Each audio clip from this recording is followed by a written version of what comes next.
नमस्कार. लोकहितच्या संपादकीयमध्ये मी महेश दानके आपले सर्वांचे स्वागत करतो.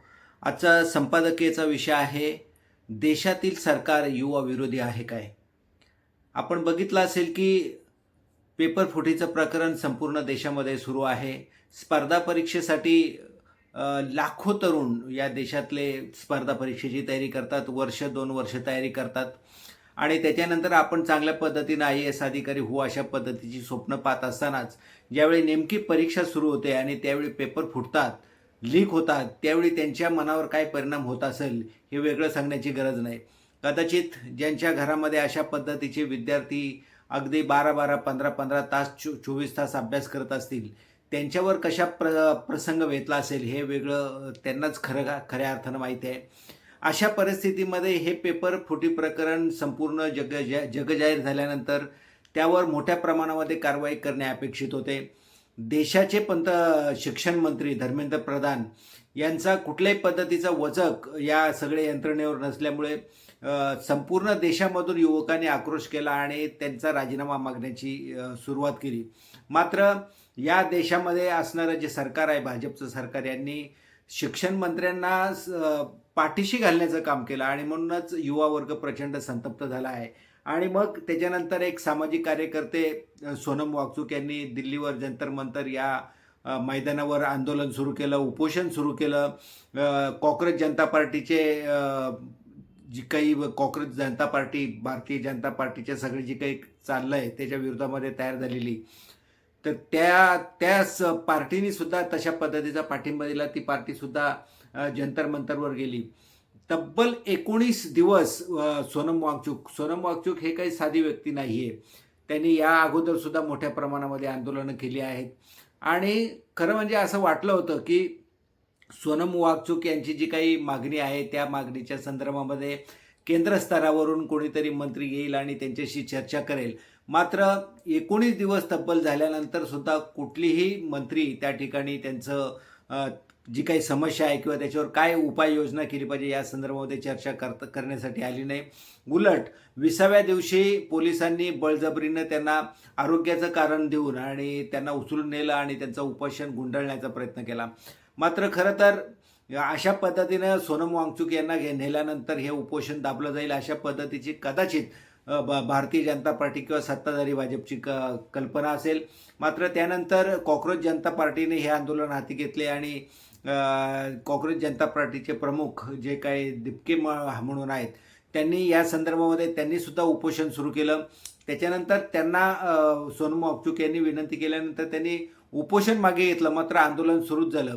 20 तारखेला देशाचं संसदेचं अधिवेशन सुरू झाल्यानंतर संसदेवर चालून जायचा प्रयत्न किंवा चालून जाण्याची तयारी देशातील युवकांनी केली होती आणि या युवकांनी तशा पद्धतीची तयारी केल्यानंतर आपण सगळीकडे बघत असाल की वेगवेगळ्या पद्धतीचे सोशल मीडियावर फोटो आपल्याला किंवा व्हिडिओ आपल्याला दिसत आहे. त्याच्यामध्ये देशातील युवकांना कशा पद्धतीनं पोलिसांनी जबरदस्त मारहाण केली आहे ते उघड झालेलं आहे.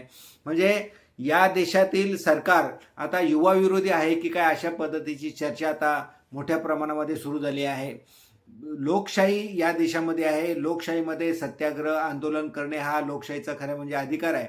या माध्यमातून सरकारची काही चुकीची धोरणं आहेत त्या धोरणांच्या विरोधामध्ये सरकारला जागं करण्यासाठी अशा पद्धतीची आंदोलनं हाती घेतली जातात. गेल्या अनेक वर्षापासून अगदी स्वातंत्र्यपूर्व काळामध्ये सुद्धा ब्रिटिशांच्या विरोधामध्ये सुद्धा अनेक सत्याग्रह आंदोलनं झाली आहेत आणि त्या माध्यमातून आपल्या ज्या काही मागण्या आहेत त्या मान्य करण्याचा प्रयत्न तत्कालीन नेत्यांनी सुद्धा केलेला आहे. आज इतकं मोठ्या प्रमाणामध्ये म्हणजे देशाचं भविष्य किंवा युवकांचं भविष्य ज्याच्यावर अवलंबून आहे अशा पद्धतीच्या स्पर्धा परीक्षांच्या मध्ये मोठ्या प्रमाणामध्ये पेपर फुटी प्रकरण किंवा पेपर लीक होत असतील तर देशाची युवा पिढी कुठेतरी या गोष्टीला सहन करू शकणार नाही. ज्यांनी अगदी वर्षानुवर्ष 2 वर्ष 12 तास 15 तास अभ्यास केला आहे या विद्यार्थ्यांचं भवितव्य जर अशा पद्धतीचा अंधकारमय होत असेल आणि याला जर या जबाबदार यंत्रणा आणि त्याला पाठीशी घालणारे सत्ताधारी असतील तर त्यांच्या विरोधात आवाज उठणं हे साहजिकच आहे. मात्र हे सगळं होत असताना ज्या पद्धतीनं भारतीय जनता पार्टीने हे आंदोलन चिरडून टाकण्याचा प्रयत्न केला तर त्यामुळे कदाचित काही ठिकाणी तर ब्रिटिशांची आठवण येते. मात्र ब्रिटिश सुद्धा बरे होते की काय अशा पद्धतीचा म्हणायची वेळ येईल अशा पद्धतीचा या देशातील युवकांच्यावर जो लाठीमार केलेला आहे तो अत्यंत निंदनीय, घृणास्पद आणि लज्जास्पद आहे. नरेंद्र मोदी यांनी खरं म्हणजे या सगळ्या संदर्भामध्ये या आपली काय भूमिका आहे ती भूमिका स्पष्ट करायला हवी होती. मात्र ज्या दिवशी म्हणजे 20 तारखेला अधिवेशन सुरू झाल्यानंतर युवकांनी चाल करून आल्यानंतर पाठीमागच्या दारातून देशाचे पंतप्रधान पळून जातात, ही खरं म्हणजे शरमेची बाब आहे. खरं तर त्यांनी विद्यार्थ्यांना सामोरं जायला हवं होतं, युवकांना सामोरं जायला हवं होतं. त्यांची काय मागणी आहे, त्या संदर्भामध्ये काय उपाययोजना करता येईल हे बोलणं अपेक्षित असताना नरेंद्र मोदी हे संसदेच्या पाठीमागच्या दारातून पळून जातात, हे अतिशय निंदजनक आहे. एका बाजूला आम्ही 56 इंचाची छाती असणारे पंतप्रधान म्हणतो, अनेक देशांचे जे काही वाद आहेत ते मिटवण्याचं काम पंतप्रधान नरेंद्र मोदी यांनी केल्याचं ढोल वाजवले जातात. मात्र नरेंद्र मोदी यांच्याच देशातील युवक जर अशा पद्धतीनं जर न्याय मागत असेल आणि त्याला न्याय देण्याच्या ऐवजी जर त्यांना सामोरं जाण्याच्या ऐवजी जर देशाचे पंतप्रधान त्यांना पाठ दाखवून जर पळत असतील तर नेमका त्यांची 56 इंच छाती आहे का, हाही एक मोठा प्रश्न आहे.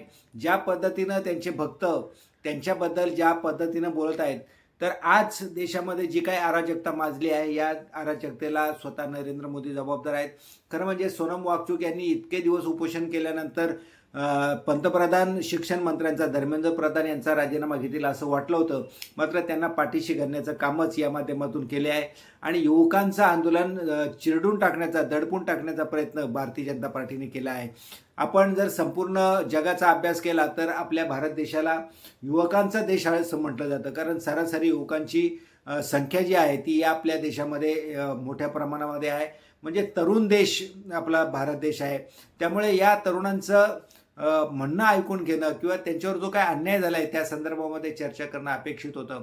मात्र नरेंद्र मोदी किंवा भारतीय जनता पार्टी ज्या पद्धतीनं युवकांच्या विरोधामध्ये वागत आहे त्याच्यामुळे ते युवक विरोधी आहेत काय, या देशाचं सरकार युवा विरोधी आहे का, अशा पद्धतीचा प्रश्न या ठिकाणी निर्माण झालेला आहे.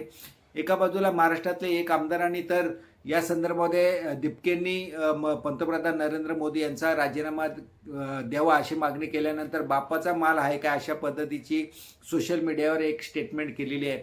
खरं म्हणजे बापाचा माल त्यांचाही नाही आणि या देशाची सत्ता हा तुमच्याही बापाचा माल नाही, हे तुम्ही लक्षात घेतलं पाहिजे. सत्तेचा माज किती असावा हे या दृष्टिकोनातून या आमदारांनी दाखवून दिलेलं आहे. दुसरी महत्त्वाची गोष्ट की आम्हाला जनतेने निवडून दिलं आहे. आपण लक्षात घेतलं असेल की इतक्या मोठ्या प्रमाणामध्ये आंदोलन आहे, संपूर्ण म्हणजे जंतर मंतरवर तर आंदोलन सुरूच आहे.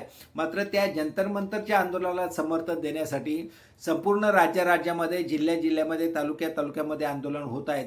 आणि ही जी काय आंदोलन करणाऱ्यांची संख्या जर बघितली तर त्या संख्येमधल्या जवळजवळ 70-80% लोकांनी तुम्हालाच मतदान केलेलं आहे. त्याच्यामुळं ज्यांना मतदान ज्यांनी केलेलं आहे, या युवकांनी केलेलं आहे, त्याच युवकांच्याबद्दल आपण अशा पद्धतीनं बोलत असाल तर ते मात्र चुकीचं आहे. क्रियानष्टपणा ज्याला म्हणतात त्या क्रियानष्टपणा भारतीय जनता पार्टीकडं किंवा सत्ता सातत्यानं 3 वेळा सत्ता तुमच्याकडे आल्यामुळे सत्तेचा माज चढल्यासारखी भूमिका किंवा भाषा आता तुम्ही वापरू लागलेला आहात. देशाचा तरुण हा कुठल्याही पक्षाचा नाही आहे. त्या तरुणांची जी काही मागणी आहे ती मागणी रास्त आहे आणि या संदर्भामध्ये जर चांगल्या पद्धतीने अभ्यास करणारे जर अधिकारी घडले तर या देशाचा खऱ्या अर्थानं विकासच होणार आहे. मात्र पाठीमागच्या दारा आडून किंवा पेपर लीक करून तुम्ही जर कोणी अधिकारी पाठवणार असाल, ते अधिकारी किती चांगल्या पद्धतीने काम करतील हे वेगळं सांगण्याची गरज नाही. तशा पद्धतीची दुर्दैवाची परिस्थिती अनेक ठिकाणी आहे. मात्र चांगल्या पद्धतीने अभ्यास करणारे आणि आपल्या देशासाठी काहीतरी करावं या भूमिकेतून अभ्यास करणारे जर सरकारी नोकर झाले, अधिकारी झाले तर मात्र देशाचं चांगलं भलं होऊ शकतं. मग अशा परिस्थितीमध्ये या देशाचं भविष्य चांगल्या पद्धतीचं होऊ नये काय, अशा पद्धतीची सत्ताधाऱ्यांची भूमिका आहे काय, हाही मोठा प्रश्न आहे. आणि म्हणून या संदर्भामध्ये अधिक जे काही चिघळत चाललेलं वातावरण आहे किंवा चिघळत चाललेलं आंदोलन हे थांबवण्याची गरज आहे. जर हे आंदोलन थांबवलं नाही तर भारतीय जनता पार्टी किंवा केंद्रातील सरकार हे युवाविरोधी सरकार आहे असं म्हणायला हरकत नाही. आणि तशा पद्धतीचा मतप्रवाह आता देशामध्ये सुरू झालेला आहे. प्रत्येक गोष्टीला अंत असतो. जर आपण जर या संदर्भामध्ये हे आंदोलन थांबवलं नाही तर ते खूप महागात पडेल. म्हणून सत्ताधाऱ्यांनी आपली जी काही भूमिका आहे किंवा आपला जो सत्तेचा माजपणा आहे तो बाजूला सारून आणि कुठेतरी एक पाऊल कमी घेण्याच्या भूमिकेतून आपण जर या आंदोलनाला जर चांगल्या पद्धतीने घेतलं तर आपला पराभव झाला अशा पद्धतीचं न मानता या दृष्टिकोनातून मानवतेच्या दृष्टिकोनातून आणि हा देश युवकांचा देश आहे हे लक्षात ठेवून युवकांची भूमिका ऐकून घेऊन त्यांच्या बाजूने निर्णय द्यावा अशा पद्धतीची मागणी संपूर्ण देशभरातून होत आहे.